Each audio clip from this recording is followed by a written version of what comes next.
poderoso Pai e Deus de amor, Augusto Jeová, que terra e céu criou, minha alma ao nome exaltará do grande eu sou.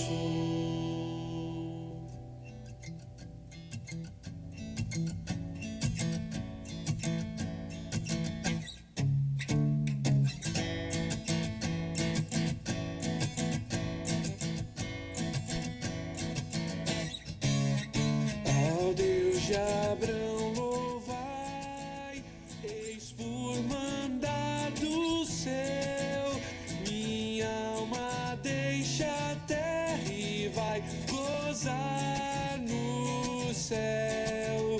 O mundo desprezei, seu lucro e seu louvor, e Deus por meu quinhão tomei e protetor.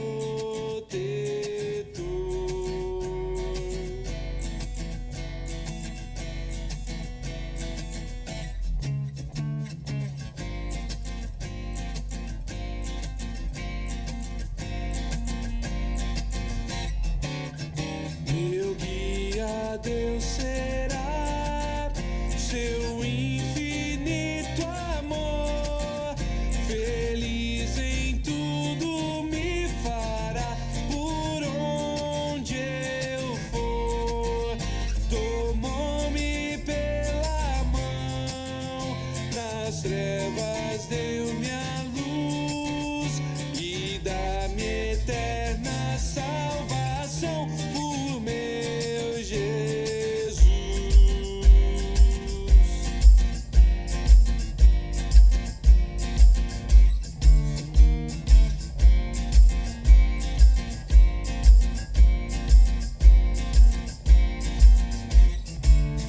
Meu Deus por si jurou, e eu nele confiei, e para o céu que preparou eu subirei.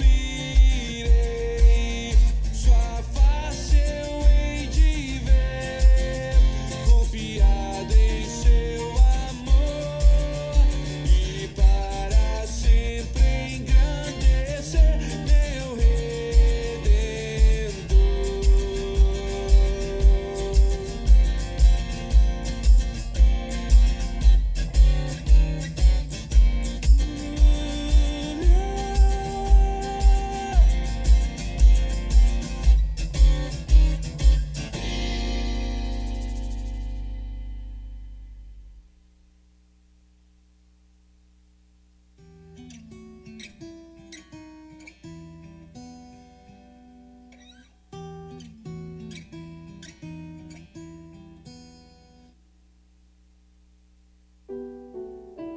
Mais perto quero estar, meu Deus, de ti,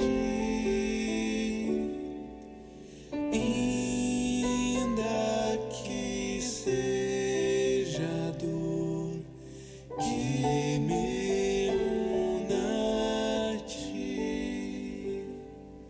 Sempre hei de suplicar, mais perto quero estar, mais perto quero estar, meu Deus, de ti.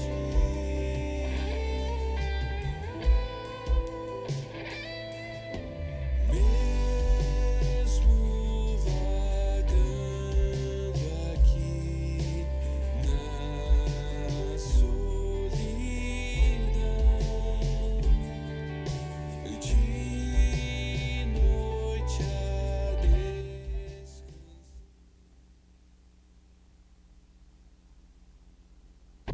Olá, querido, graça e paz vos seja multiplicado.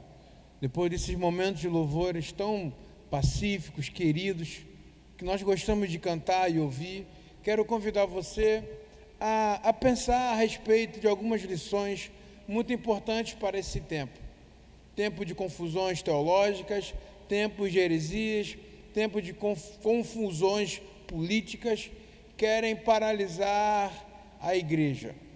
E nesse querer paralisar a igreja, não estou dizendo para você de questão de fechar templo, isso aí para mim pouco importa, mas querem baralhar a sua mente e baralhar a mente do povo de Deus.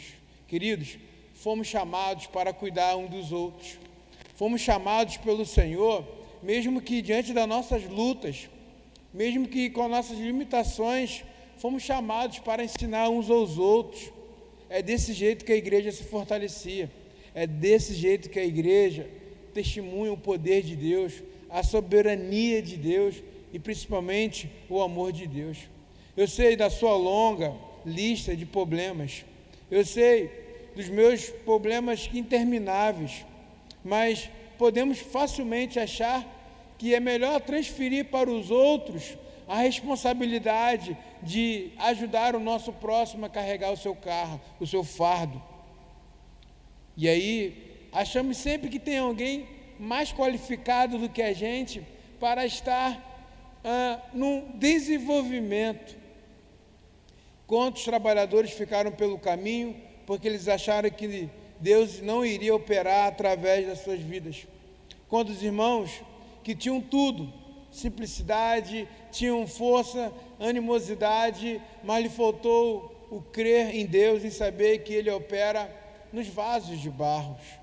Queridos, é sobre isso que eu quero falar hoje, a humildade. Quero trazer para você algumas lições durante essa semana, as quintas-feiras vindouras, num foco principal de renovação espiritual. Nós precisamos entrar em um novo pacto, em uma nova atitude de pactual. Eu digo novo, abandonar o velho. Eu digo novo, não é nada inventado recentemente, mas levar novamente a voltarmos da onde nós não deveríamos ter saído. Pastores e mestres desempenham o seu serviço, eles trabalham para que os nossos serviços sejam instrumentalizados, que o nosso trabalho sejam cada vez mais, aprovados no Senhor. Essa é a missão deles, mas nós precisamos entender que a nossa é nos apegar aos ensinos e confiar em Jesus, que Ele vai nos usar conforme nós somos, conforme Ele mesmo nos fez. É necessário ter humildade para receber, humildade para passar, humildade para esperar aquilo que foi plantado nascer, crescer e frutificar. É por isso que essas lições que eu vou estar trazendo todas as quintas-feiras é para um tempo de renovação espiritual sobre a igreja. Temos falado de espiritualidade na terça, para que você, meu irmão, não seja aquela semente que foi lançada a meio do caminho, aquela semente que foi lançada ao terreno rochoso, e aquela semente que foi caída entre os espinhos, ficou entre os espinhos. Mas que você seja aquela semente que caiu em boa terra, que prosperou 30, 60 para 100.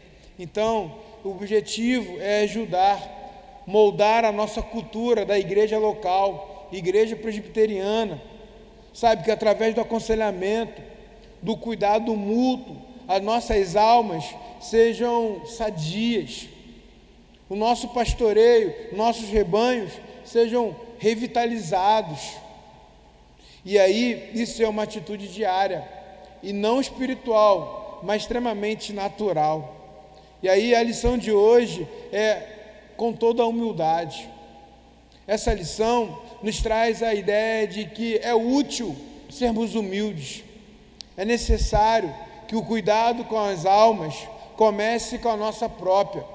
Precisamos de Deus e precisamos um dos outros. O nosso objetivo é alcançar uma maturidade que vem pela dependência, que venha pela humildade de saber que o meu trabalho é importante, a minha presença é importante. Não adianta me tornar omisso, porque eu acho que sou pequenininho, aquela humildade fajuta. Não, eu preciso estar presente em todos os lugares que o Senhor me quer, mesmo que eu não tenha a qualificação que todos almejam. E aí, esse é o meu desafio hoje, colocar, sabe, na sua consciência, que por meio dessa humildade, iremos pedir por oração, iremos contribuir para a cultura da nossa igreja estar mais unida e menos na defensiva, menos a autodefesa, a autopiedade. Sabe aquelas pessoas simples que não consigo, eu não posso, isso aí é para quem estuda, isso aí é para quem tem faculdade. Não, isso é autodefesa, isso mata a igreja, isso adoece a ovelha, isso você vê o seu irmão sangrar até morrer, e às vezes você deveria apenas estar do lado dela.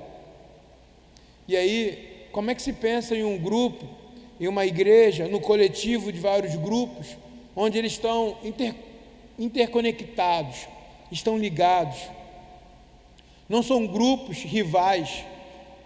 As mulheres não são rivais dos homens, os adolescentes não são rivais dos jovens, a criança não é peso para ninguém, mas somos um grupo que um confia no outro, um conta com o outro, onde você pode falar da sua dor, onde você pode falar dos seus problemas, onde você vai se abrir e sabe que vai ser ouvido.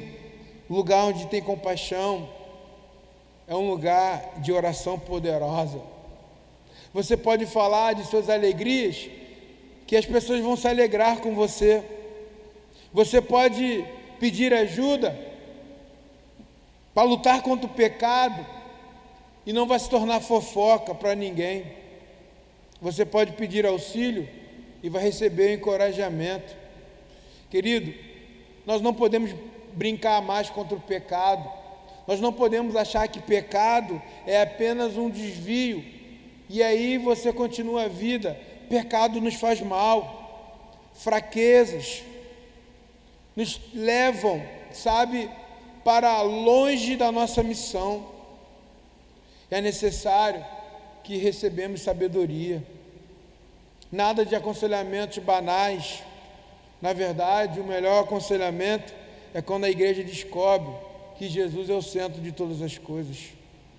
E aí, quando você começa a entender que Jesus é o centro de todas as coisas, você vai começar a entender a maravilhosa graça do Senhor. E creio eu que é isso que o apóstolo Paulo traz na carta aos Efésios. Paulo realmente ora ao Senhor no sentido de comunidade, no sentido que Deus abençoasse aquela comunidade e que jamais aquele elo de humildade, aquele elo de ajuda mútua, jamais acabasse naquela igreja. E ele se diz, a partir do verso 14, do capítulo 3, que por essa causa, ele se colocava de joelho, para que todos fossem fortalecidos, fossem enriquecidos da gloriosa riqueza da presença de Jesus, que Cristo habitasse pela fé em cada coração de cada irmão, e que eles estivessem alicerçados em amor. E assim, meu irmão, iríamos compreender facilmente a dor do outro, a atitude do outro, e com uma forma larga, profunda, e iríamos compreender a realidade da nossa cultura local. Mas aí começo a perceber que as pessoas preferem se ausentar, não querem conhecer o Evangelho, não querem estudar a palavra, não querem algo rápido, que traga solução rápida, uma oração poderosa que apenas lhe faça livre das suas dores, mas ela não quer entender o que Deus está fazendo, e nem muito menos o que Deus quer fazer através de suas vidas. Como suportar o dia da dificuldade com essas pessoas do lado. Como em uma igreja poderosa que irá resistir o dia mal quando as pessoas querem aquilo que é imediato. Como essa igreja vai poder ter entre seus membros quem confiar se as pessoas não têm mais tempo para ouvir, porque cuidar de almas requer tempo, requer atenção, requer que olhe nos olhos um do outro. Eu quero convidar você a ler comigo o capítulo 4 de Efésios, apenas do verso 1 ao verso 6.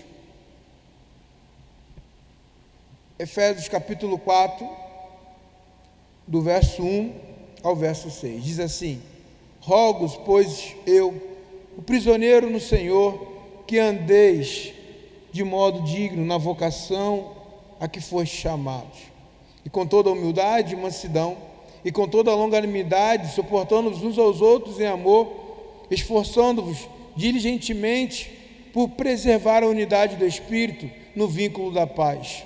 Há somente um corpo e um Espírito, como também foste chamado numa só esperança da vossa vocação. Há um só Senhor, uma só fé, um só batismo, um só Deus, Pai de todos, o qual sobre todos age por meio de todos, está em todos. O grande problema da falta da humildade é que nós criamos deuses em nossa comunidade. A falta de humildade,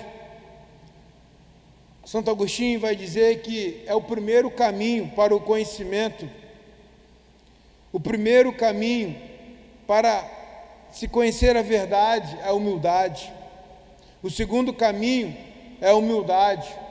E o terceiro caminho é a humildade.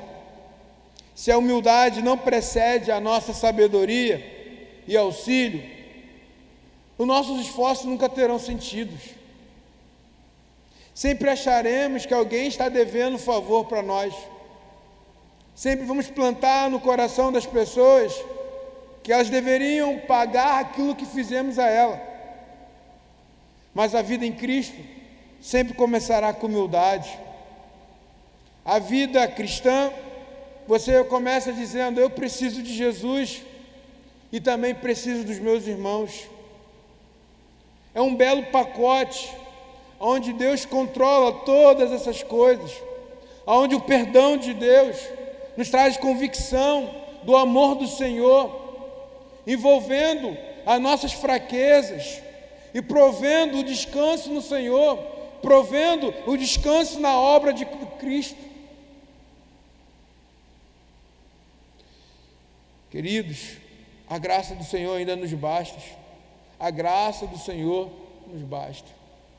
Eu tenho alguns conselhos para você nessa noite. A humildade nos conduz a uma vida de oração. Esta é a maneira de pôr a humildade em ação. Peça alguém para orar por você. Deus estabeleceu o seu reino na terra de tal modo que temos de aprender a pedir ajuda. Nós pedimos ajuda ao Senhor e também às outras pessoas, até que vejamos a face do Senhor. E Deus opera pelo seu Espírito, através do seu povo, meu irmão. Parece uma tarefa muito fácil, mas a pior coisa da vida do ser humano é ser humilde para pedir uma ajuda.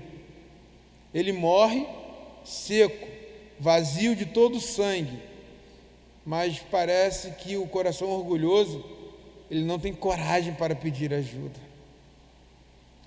E aí, o meu conselho para você: não se permita que o seu orgulho se torne mais ainda vulnerável. O que é pior, quantas vezes você que já é vulnerável, você ainda fala para a pessoa do seu problema e a outra pessoa pega e espalha para todo mundo os seus problemas. Eu sei que muitas vezes a sua falta de confiança, ela não é em vão, mas não se esqueça que isso pode ser uma grande artimanha para você viver uma vida isolada e uma vida sem cuidados. Porém, a maneira como Deus nos criou é que para que possamos agir uns com os outros, de sorte que isso fatalmente,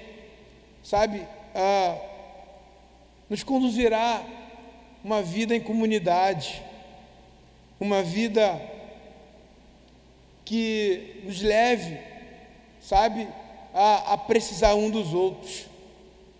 E aí eu quero dizer para você, precisa você então identificar o problema em sua vida. Sempre temos um problema batendo a porta.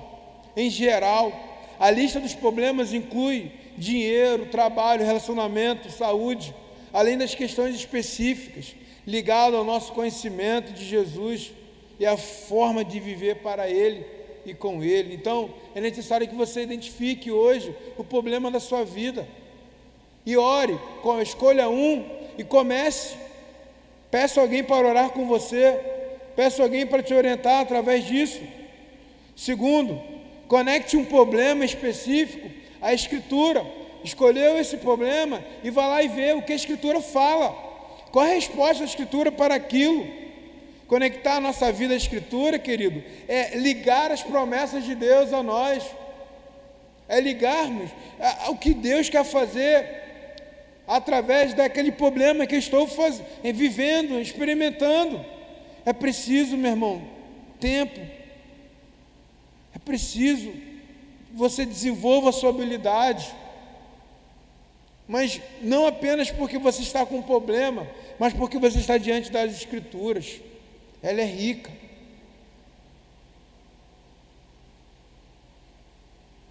O Salmo 62, o verso 8, vai dizer o seguinte: às vezes é difícil para mim até mesmo orar pela dificuldade da minha vida. Você pode orar para que eu entenda profundamente em meu coração que Deus se importa comigo e me convida a derramar o meu coração diante dele? É interessante esse salmo porque ele me faz refletir o Gabriel. Parece que o salmista ali é o Gabriel. Confie sempre em Deus, meu povo. Abra o coração para Deus, pois Ele é o nosso refúgio. A linguagem de hoje está falando desse jeito. A NVI vai dizer: ó meu povo, confie nele em todo o tempo, derrame o coração diante dele, pois Deus é o nosso refúgio.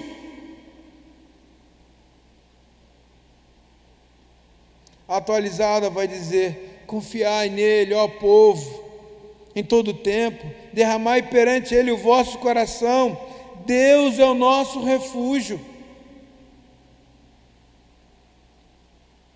Parece que esse salmo consegue enxergar o quão Gabriel precisa confiar ainda mais no Senhor. Ser dependente do Senhor. O Salmo 162, qualquer dia desse, acredito eu que a folha vai soltar assim, porque parece que eu ainda não aprendi essa aula. A vontade de Deus é que peçamos ajuda, tanto para Ele e para os nossos irmãos. Quando agimos assim, queridos, nós damos um passo muito importante para nos tornar aptos a ajudar as outras pessoas. Porque quando você vai diante das outras pessoas, você também vai descobrir que elas também têm muitos problemas. Pois os melhores auxiliadores sempre serão aqueles que são mais humildes. Enfim, meus irmãos, o caminho é longo. Precisamos abençoar a nossa igreja. Precisamos influenciar as pessoas, não para rebelião, não para acusação, mas para solução. É muito fácil alguém chegar aos seus ouvidos e dizer: olha, o problema é o pastor que não faz isso, o problema é fulano que não faz isso. Mas eu quero ver a gente sentarmos juntos e falar: onde está a solução dos nossos problemas? Porque apontar para as pessoas, excluí-las da nossa vida, isso não é difícil. O ímpio faz isso, mas não podemos contar com os ímpios. Você não pode se sentar na roda dos escarnecedores. Você precisa se assentar e ser contado entre os filhos de Deus. E os filhos de Deus sabem que foram chamados para influenciar a uma atitude, a uma decisão e uma tomada de decisão em tempos difíceis, voltadas para o caminho da humildade. Eu sei que somos vulneráveis. Eu sei que talvez você possa estar vivendo um tempo de grande frustração. Você acreditou em homens, acreditou em pessoas, mas pessoas fracassam e elas precisam ser humildes para reconhecer que fracassaram. Mas às vezes você precisa estar apto a isso que eu estou falando para você. Enquanto elas não reconhecerem a humildade, elas serão soberbas e orgulhosas, continuarão a afirmar que estão certas, irão negar até o fim das suas forças que elas estão certas. Mas o apóstolo Paulo diz que, esforçando-vos diligentemente por preservar a unidade do Espírito no vínculo da paz, é necessário sermos humildes, meus irmãos. Pratique essa conexão entre as suas necessidades e as promessas do Pai. Quais são as conexões entre o que você está vivendo hoje e com aquilo que Deus prometeu que iria fazer com você? Talvez você ainda não se atentou, mas Deus está hoje agindo para que as promessas deles se cumpram. E pelo seu orgulho e pela sua própria fadiga do orgulho, está cansado. Você não consegue enxergar que o seu problema não é a ausência de Deus, é a total presença de Deus, isto é, Deus está agindo, e quando Ele age, Ele promove, Ele remexe, sabe, Ele promove uma grande obra em nós, e o coração orgulhoso vê isso como o desprezo ou a ira de Deus, mas o coração humilde olha e fala assim: faz, Deus, porque eu sei e que tenho crido que Tu és poderoso para fazer infinitamente mais do que eu peço ou do que eu imagino. Quero terminar parafraseando Filipenses, quando diz: aquele que começou a boa obra é fiel para completá-la. Então você não se esqueça de que o teu problema de hoje tem algum ponto de conexão com aquilo que Deus prometeu que iria fazer na sua vida. Vamos orar? Vamos orar pelos pedidos de oração, pelos irmãos doentes, pelos vizinhos que estão doentes. No lugar que você estiver aí, erga sua mão e oremos juntos. Pai, em nome de Jesus, eu te peço por aqueles que estão acamados, aqueles que estão enfermados, por aqueles que estão esperando um leito, uma oportunidade de uma vaga de um leito. Senhor, eu te peço nesse momento que o Senhor alivie as dores, que o Senhor repreende as febres, que o Senhor diminua essa tosse, que o Senhor, por favor, restaure o teu povo diante dessa enfermidade. E eu creio que essa enfermidade hoje tem conexão com a promessa do Senhor. Não é por acaso, Senhor. Por favor, levante o teu povo nessa noite. Os nossos vizinhos que carecem, restaura a sorte dos nossos vizinhos, curam eles, salvam cada um deles. Senhor, eu te peço por aqueles que estão longe, pelos filhos que se afastaram, pelos esposos e esposas que precisam de salvação. Senhor, eu te peço por essa igreja, nesse tempo de renovação espiritual, que o Senhor promova a humildade e o caminho da humildade, que jamais possamos sair de lá, em nome de Jesus. Amém e amém. Muito obrigado, meu irmão, por você ter se engajado nesse vídeo, por você estar conosco nessa transmissão. Muito obrigado por você ter compartilhado. Compartilhe com aqueles que você acha que precisa, com aqueles que estão precisando de ouvir essa palavra. Compartilhe no WhatsApp, no Facebook, que o Senhor nos ajude. Nós teremos nosso próximo encontro, domingo, 9 horas da manhã. Teremos a continuidade da obra, do projeto Mão na Massa. Estamos aí na reta final de entregar a casa pronta para o irmão, ali pintadinha, bonitinha, para que os irmãos sejam abençoados pela igreja. Procure a sua igreja, procure o diácono Edivaldo, procure os presbíteros, para que você possa ofertar. Hoje já levamos algumas pedras para lá, e agora falta de fato só chegar de sábado e executar a missão. Então, por favor, se você quer abençoar os irmãos, nos procure. Deus nos abençoe e nos dê uma linda noite, em nome de Jesus. Amém.